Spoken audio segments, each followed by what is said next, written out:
السلام علیکم۔ دیکھیے، آپ کا مشاہدہ بالکل صحیح ہے۔ آ،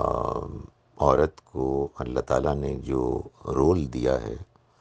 اس میں اس کے لیے جو اس نے بندوبست کیا، اس میں بہت سے ایسے مراحل ہیں، بہت سے ایسے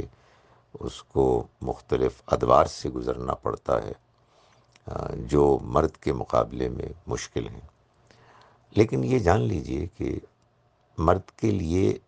اس کے اپنے رول کے لحاظ سے بھی چیلنجز ہیں۔ دونوں کا اگر تقابل کیا جائے تو ٹھیک ہے آپ کی بات کہ عورت کے لیے مشکلات زیادہ ہیں، لیکن یہ بات جان لیں کہ اس دنیا میں اللہ تعالیٰ نے جس اصول پر سارے معاملات ڈیزائن کیے ہیں، وہ اصول انصاف کا اصول نہیں ہے، بلکہ وہ اصول آزمائش کا، امتحان کا اصول ہے۔ ہر شخص کا امتحان دوسرے شخص کے امتحان سے مختلف ہے۔ اس لحاظ سے انصاف اگر اسی دنیا کی محدودیت، لمیٹیشن کو سامنے رکھتے ہوئے دیکھا جائے تو نہیں ہو رہا، اس لیے کہ ہر شخص کی زندگی مختلف ہے،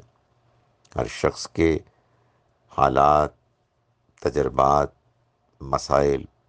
دوسرے کے مقابلے میں مختلف ہیں، اور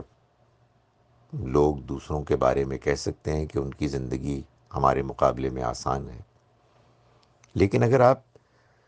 اللہ کی اسکیم کو اس کے پورے کانٹیکسٹ میں، تناظر میں دیکھیں تو آپ پر یہ بات واضح ہوگی قرآن مجید کی روشنی میں کہ اصل میں یہ جو کچھ بھی ہمارے ساتھ ہو رہا ہے یہ ہمارا امتحان ہے،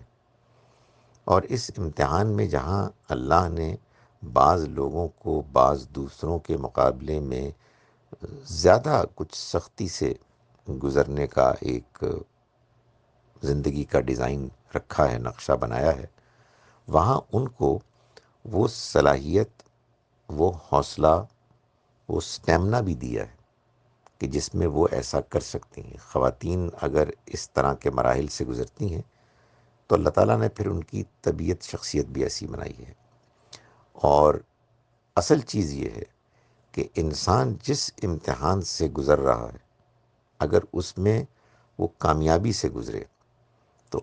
آخرت میں اللہ تعالیٰ اس کے لیے اسی کے مطابق اجر کو طے کریں گے۔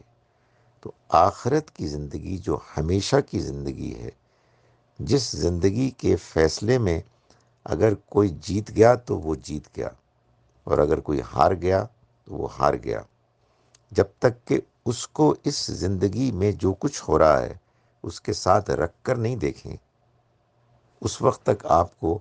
اللہ کی پوری اسکیم نہ سمجھ میں آ سکتی ہے، نہ آپ کو اطمینان ہو سکتا ہے۔